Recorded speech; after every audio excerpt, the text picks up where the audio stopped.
écoutez la chaîne 2, il est 12 heures. Merci de nous choisir pour vous informer. Bienvenue dans Info Cité de la chaîne 2. Info Cité, le journal de l'info de proximité sur la 95.2.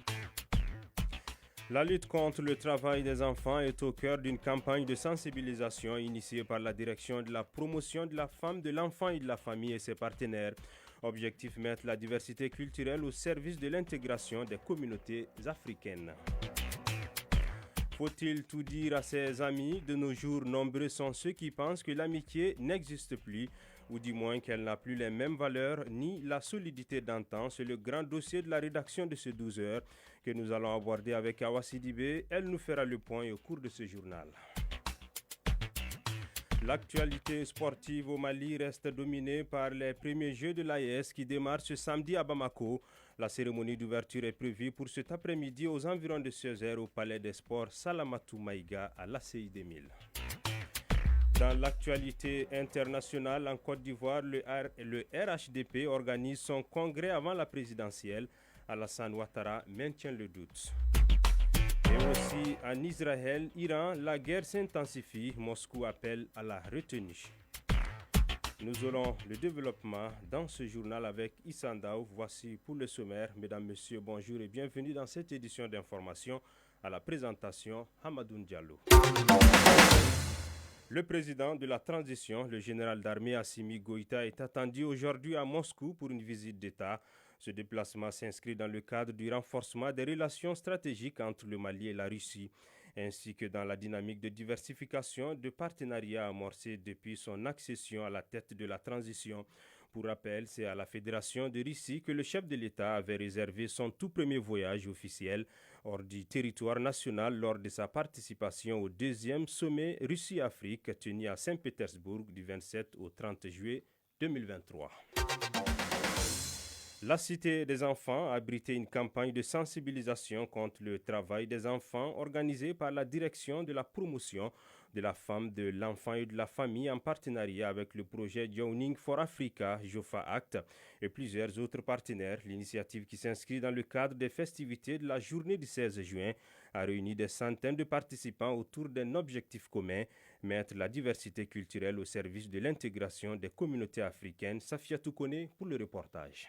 C'est en la faveur des victimes de Soweto, tuées en 1976, que le ministère en charge de l'enfant et de la famille, en collaboration avec ses partenaires, organise chaque année des activités de sensibilisation pour rappeler cette date symbolique. Cette année, un accent particulier est mis sur les activités artistiques et culturelles pour suivre la mouvance de 2025, déclarée année de la culture par les autorités.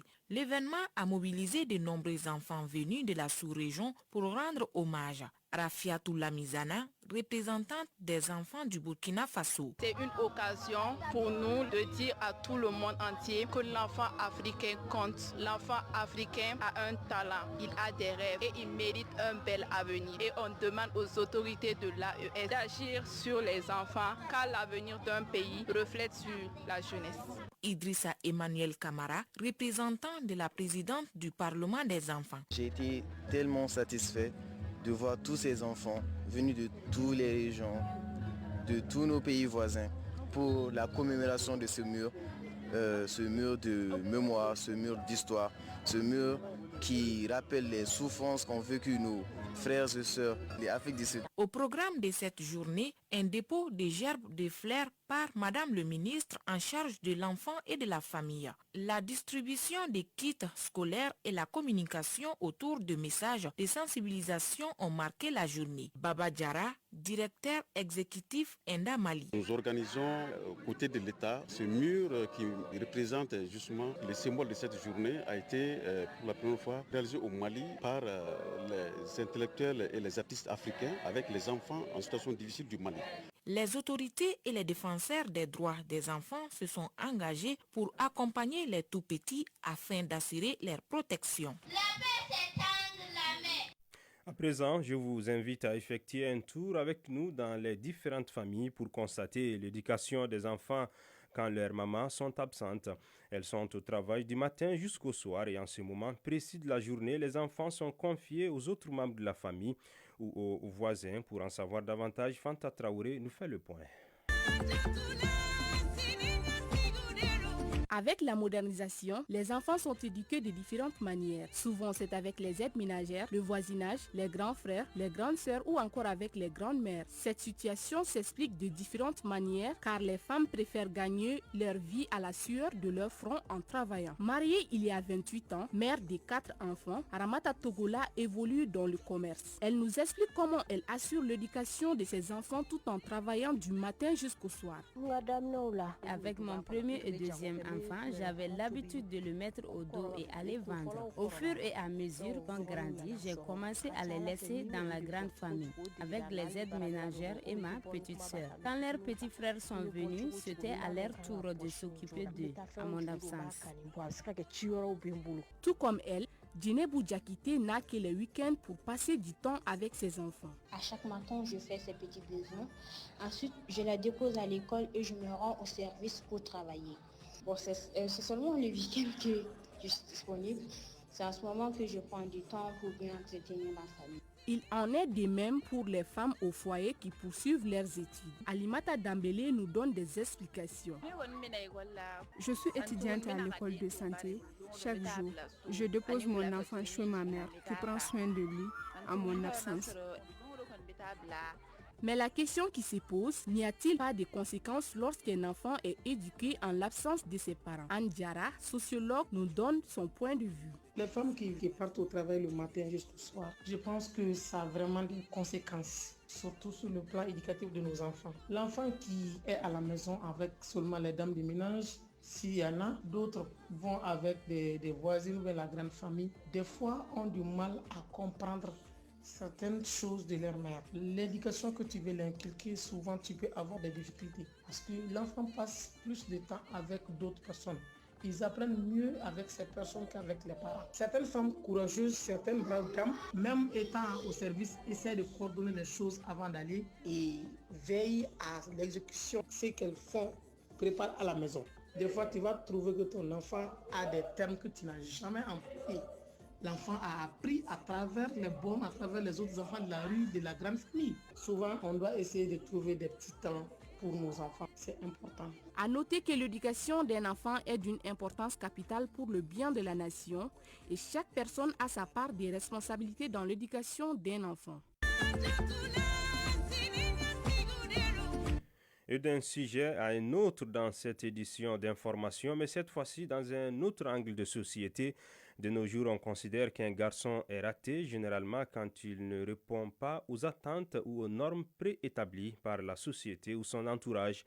Cela peut être dû à divers facteurs tels que les échecs répétés, un manque de succès dans ses entreprises ou même une déception dans ses relations personnelles ou professionnelles. Dans ce dossier de reportage, Assitan Diakité nous donne les précisions.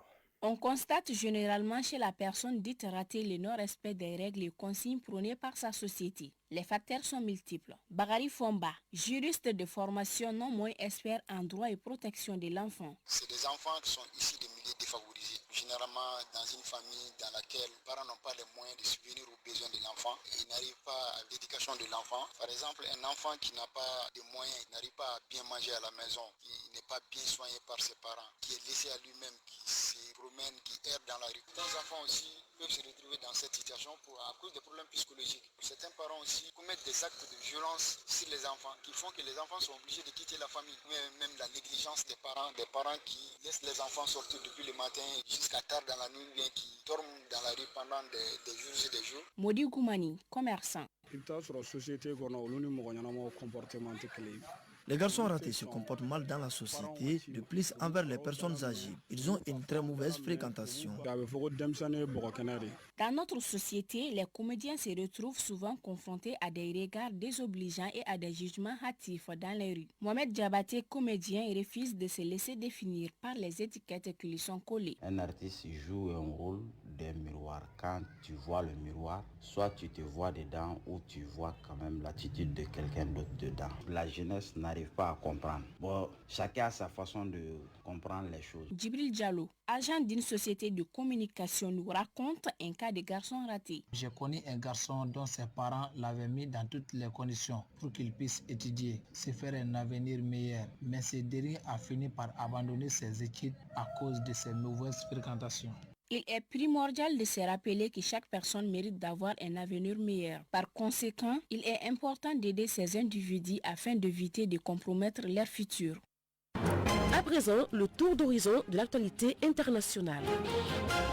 Et pour la page consacrée à l'actualité internationale, nous recevons sur ce plateau Issanda. Issanda, bonjour. Bonjour Amadoun, bonjour chers auditeurs. Alors, nous partons en Côte d'Ivoire. Le RHDP organise son congrès avant la présidentielle. Alassane Ouattara maintient le doute. C'est exact, Amadoun. Le RHDP, le parti au pouvoir en Côte d'Ivoire, va organiser aujourd'hui son deuxième congrès ordinaire. Près de 7000 congressistes sont attendus pour une introspection stratégique à 4 mois de la présidentielle. Les militants doivent revoir les textes du parti et aborder les tensions internes, notamment liées au découpage administratif et aux candidatures indépendante.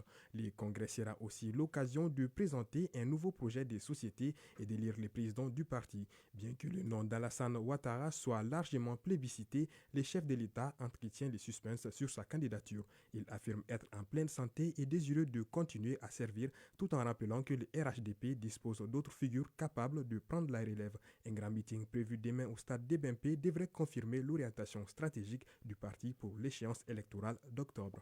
De Côte d'Ivoire, nous partons en Tunisie où l'ex-président Monsef Marzouki, condamné à 22 ans de prison par contumace. En effet, Monsef Marzouki, qui a dirigé la Tunisie de 2011 à 2014, a été condamné hier par contumace à 22 ans de prison. Il est accusé d'avoir porté atteinte à la sécurité de l'État, bien que le chef d'inculpation précis n'ait pas été rendu public. Actuellement à Paris, l'ancien président rejette fermement cette décision. Il s'agit de sa troisième condamnation portant à plus de 30 ans la durée totale des peines prononcées à son encontre. Cependant, d'autres figures de l'opposition sont également visées. Des ONG internationales telles qu'Amnesty International et Human Rights Watch expriment leur inquiétude face à la situation. Issandaou, en Zambie, l'ex-président Edgar Lungu sera enterré en Afrique du Sud. C'est exact. Edgar Lungu, ancien président de la Zambie de 2015 à 2021, décédé le 5 juin dernier, sera inhumé en Afrique du Sud plutôt que dans son pays natal. Cette décision fait suite à un différend entre sa famille et les autorités zambiennes concernant l'organisation des funérailles. Son avocat et porte-parole Makebi Zulu a précisé que cette option correspondait à la volonté de la famille d'organiser une cérémonie en toute intimité.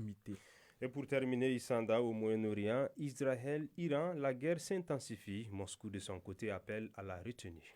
Alors que le conflit entre Israël et l'Iran entre dans sa deuxième semaine, les frappes aériennes se multiplient des deux côtés. Les bilans humains s'alourdissent. Plus de 650 morts en Iran et au moins 24 morts en Israël. Les négociations diplomatiques à Genève n'ont pas permis d'apaiser les tensions. Cependant, la Russie dénonce les frappes israéliennes sur les sites nucléaires iraniens, les qualifiant d'illégales. Moscou appelle à un mécanisme international garantissant à la fois la sécurité d'Israël et les droits de l'Iran à un nucléaire civil.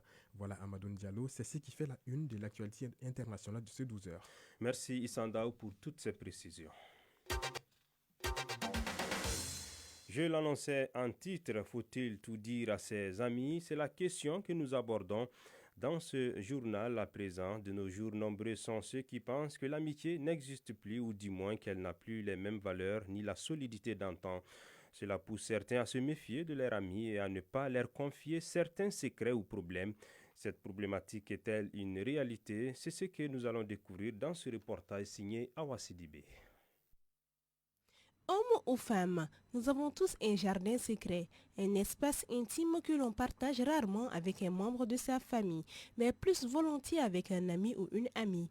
L'amitié est un lien fort, fondé sur la sympathie, l'affection réciproque et la durée. Seydou Magassa, sociologue du développement. Donc normalement, votre ami, c'est quelqu'un qui connaît presque tout sur votre vie, pour ne pas dire tout.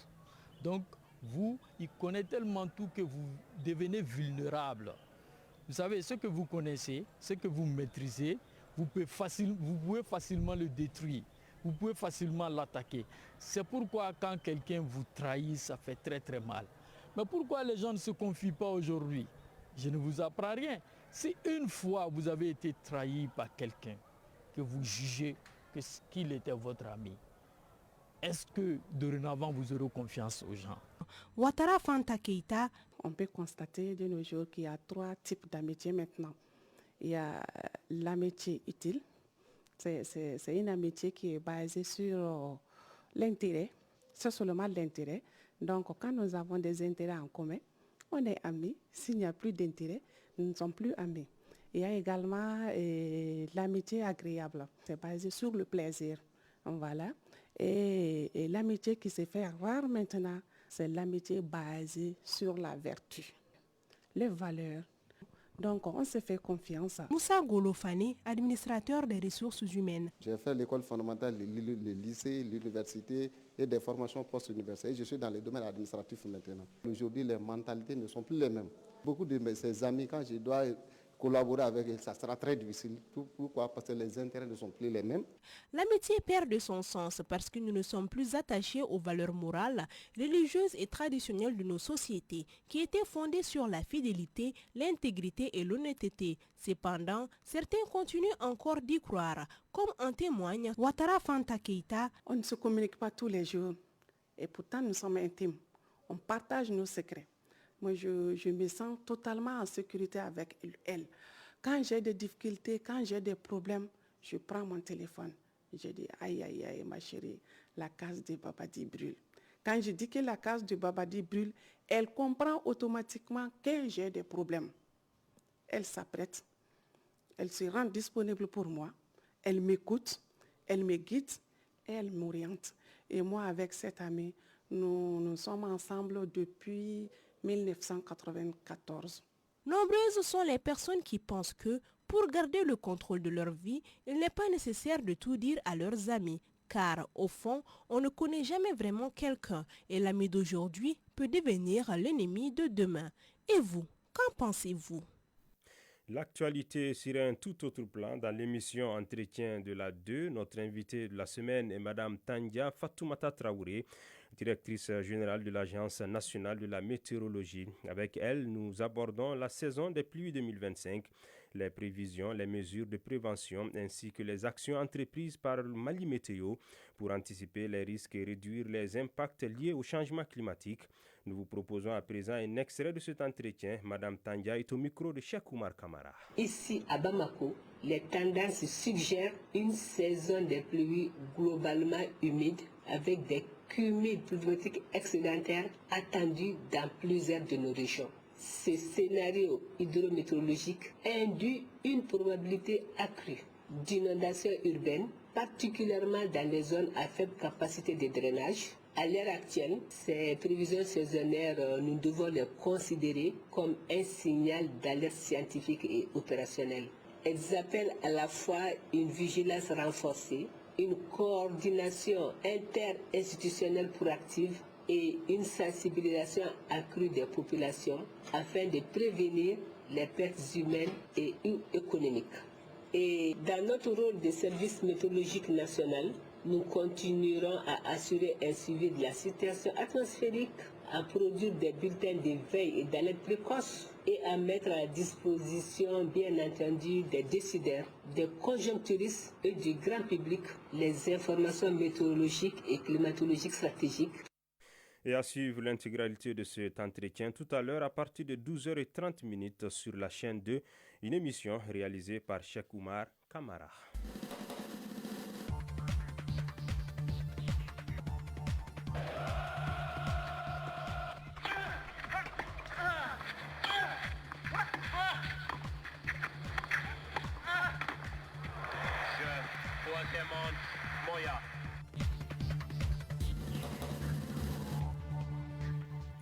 Et je l'annonçais en titre, l'actualité sportive au Mali reste dominée par les premiers Jeux de l'AES qui démarrent ce samedi à Bamako.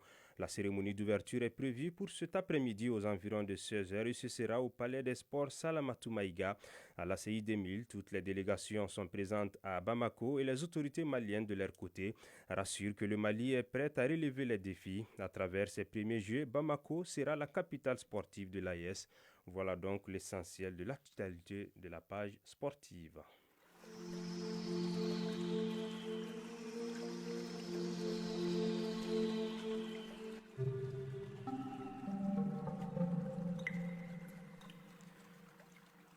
12h20, les nouvelles de la météo avant de boucler cette édition. Le thermomètre affiche 34 degrés Celsius sur Bamako et environ.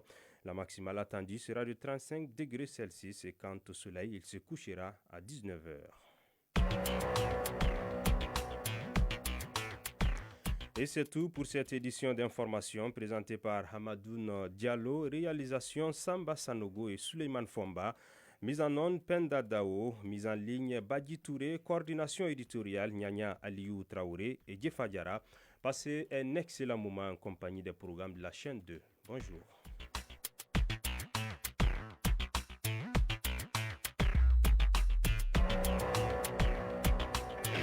La chaîne 2, 24 heures sur 24, la 95.2 à votre service. Soulja Music.